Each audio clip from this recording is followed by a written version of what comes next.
देसी चना आता है जो इसको बोलते हैं, उसको वर्टिकल है आपका साइसर एलिगेंस, ठीक। वही इसका एक और होता है जो बड़ा होता है, ठीक, इसको इंग्लिश में होता है थिक पार्ट, काबुली चना, ठीक, उसका होता है साइसर काबुली, ठीक, या उसको हम व्हाइट चिक भी बोलते हैं। और इसका फैमिली होता है आपका लेग्यूमिनेसी, एक और होता है उसको फेबेसी, ठीक। स्टूडेंट बस इस चीज को नोटिस करना, लेग्यूमिनेसी पूछता है, एटी में आपका फेबेसी पूछता है, ठीक। और इसका उत्पत्ति स्थान अफगानिस्तान है या साउथ वेस्ट एशिया, दोनों पूछता है ना। अगर अफगानिस्तान पूछा भी तो टिक मारना, अगर दोनों पूछे तो क्वेश्चन आपका प्लस पॉइंट रहेगा, ठीक।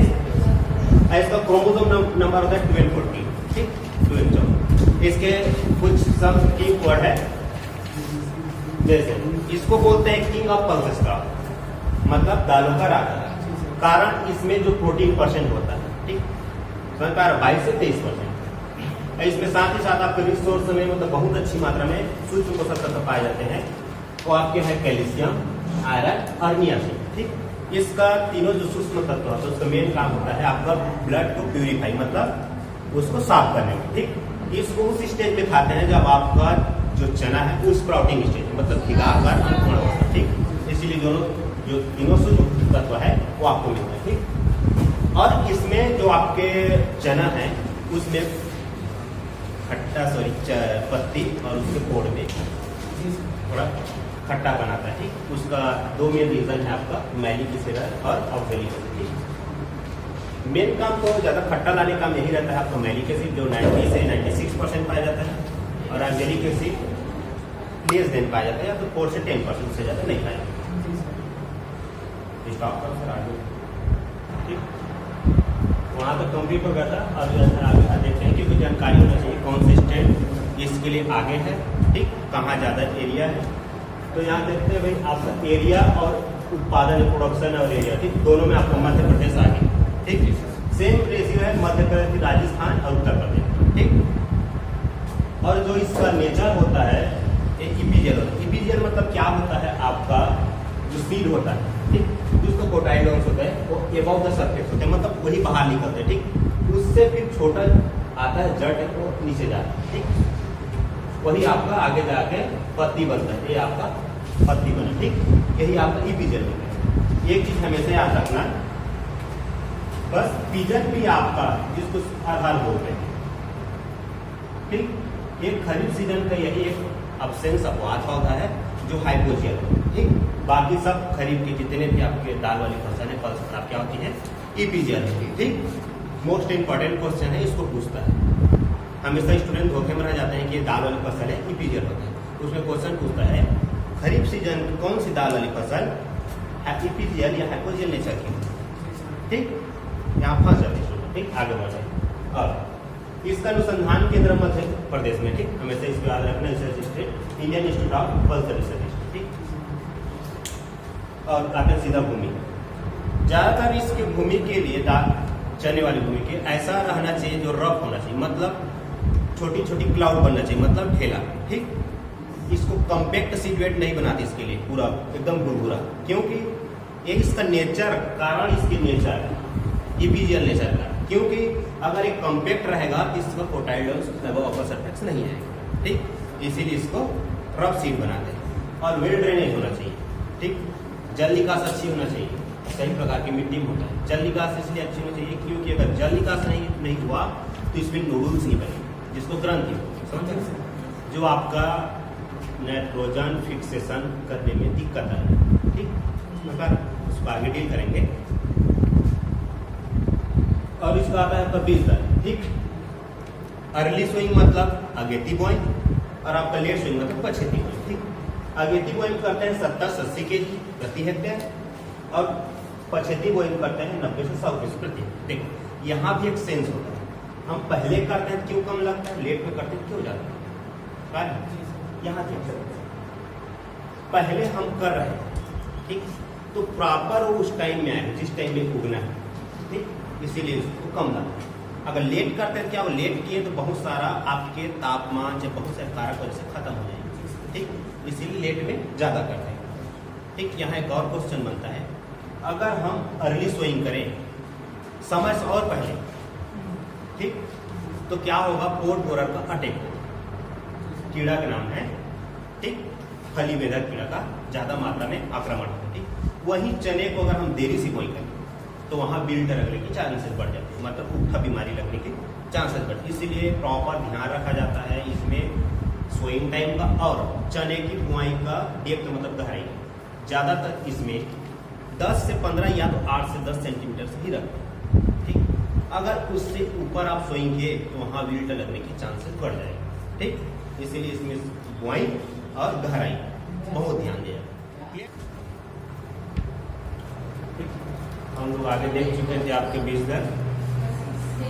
हमेशा अगर आप जब तक बीज उपचारित नहीं लगाएंगे, नहीं लगाते तब तक वो उसमें बहुत सारे कीड़े या तो फंगस या बीमारी लगने के चांसेस बढ़ जाते हैं। ठीक, इसमें मेन क्या होता है आपका सीड ट्रीटमेंट का मेन बहुत जरूरी इसमें अगर विल्ट को बचाने की। ठीक, उठा रोक, इसीलिए इसमें आपको बवास्टिन या तो कैप्टान का दोनों में से किसी एक दवा के लेते हैं। दवा की मात्रा 2.5 ग्राम रहता है और पर केजी सीड के लिए इनफ रहता है। ठीक, और कब करना चाहिए? बुआई के 3 दिन पहले, एटलीस्ट 3 डे बिफोर आप सोइंग। बुआई के 3 दिन पहले कर देना चाहिए, उसके बाद सोइंग करना चाहिए। अगर इसके लेट किए तो आपके दवाई का कोई मतलब नहीं रहेगा, साथ साथ आपके बीज खराब हो सकते हैं। ठीक, और इसमें एक चीज और किया जाता है, सीड इनोकुलेशन। ठीक, सीड इनोकुलेशन का मतलब होता है कि उसमें नोडुल्स बनते हैं।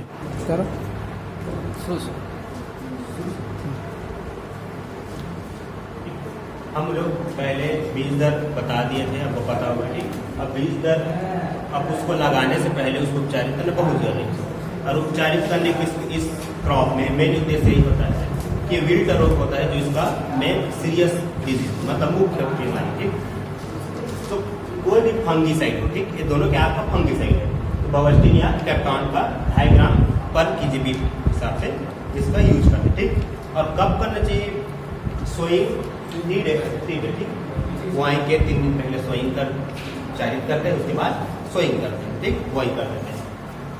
और इसमें साथ ही साथ सीड इनोकुलेशन भी किया जाता है।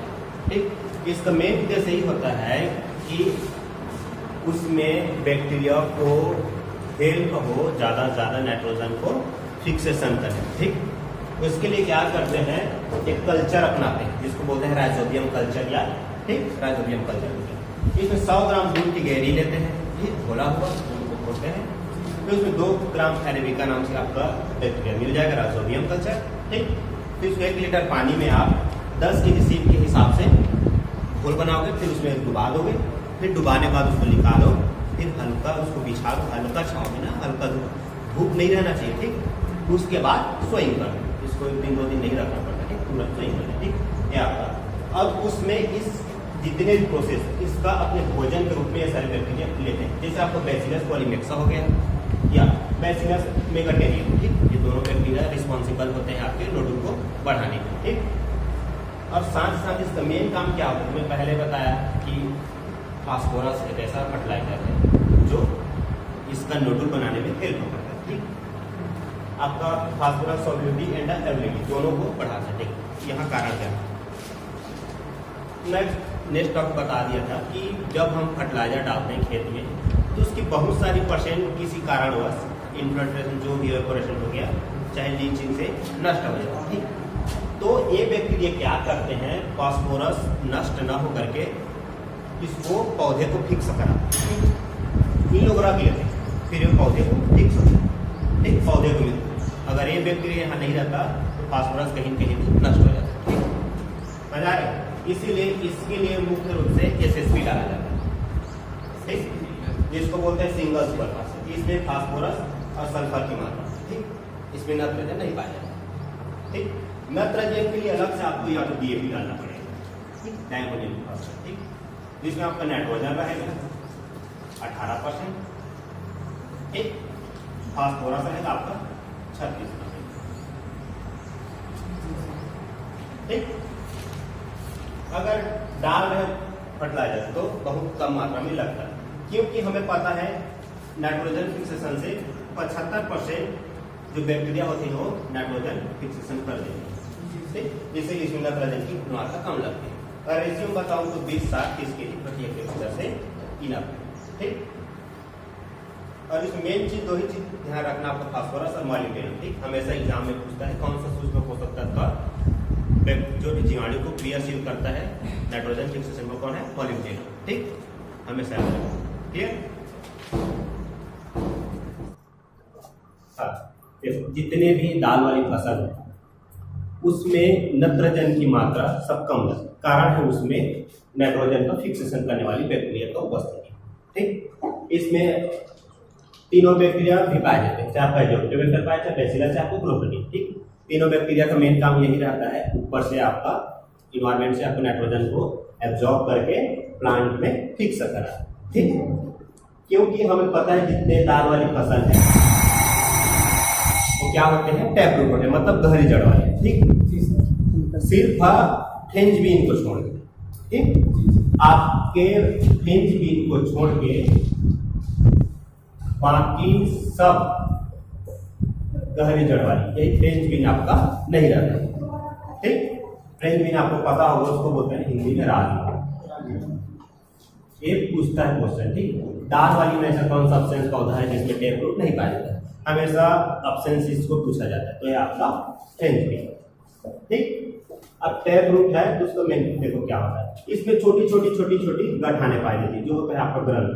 कभी भी उठा के देखना पता चल जाए, लेकिन वो बहुत कम मात्रा में दिखे, आपको नहीं दिखेगा। ठीक, उसमें क्या होता है? बैक्टीरिया रहते हैं, वही आपके नाइट्रोजन फिक्स कराने में हेल्प होता है। ठीक, जहाँ बैक्टीरिया रहते हैं उसको बैक्टीरियोइड्स बोलते हैं, इसको पूछता है बैक्टीरिया रहते हैं उस जगह क्या बोलते हैं। ठीक, ये हमेशा याद रखना, बैक्टीरियोइड्स। ठीक, और जो रहता है ग्रंथ उसको बोलते हैं इंग्लिश में नोडो।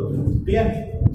देखो, और जो बैक्टीरिया होते हैं वो सिम्बायोसिस नेचर के होते हैं, सिम्बायोटिक मतलब सहजीवी होते हैं, खुद तो वहाँ जीते हैं और पौधे को भी जिंदा रखता है। ठीक, दो टाइप के बैक्टीरिया पाए जाते हैं, सिम्बायोटिक और एसिम्बायोटिक। ठीक, क्लियर हो गया? और एक चीज और, इसमें फास्फोरस और मोलिब्डेनम, ठीक, हमेशा दो चीज का डिफिशियंसी मतलब कमी दिखने को मिलती है, इसीलिए दोनों के कमी को रिक्वायरमेंट को पूरा करो। अगर दोनों चीज की कमी अगर पूरी नहीं होगी तो आपका नाइट्रोजन का फिक्सेशन नहीं होगा।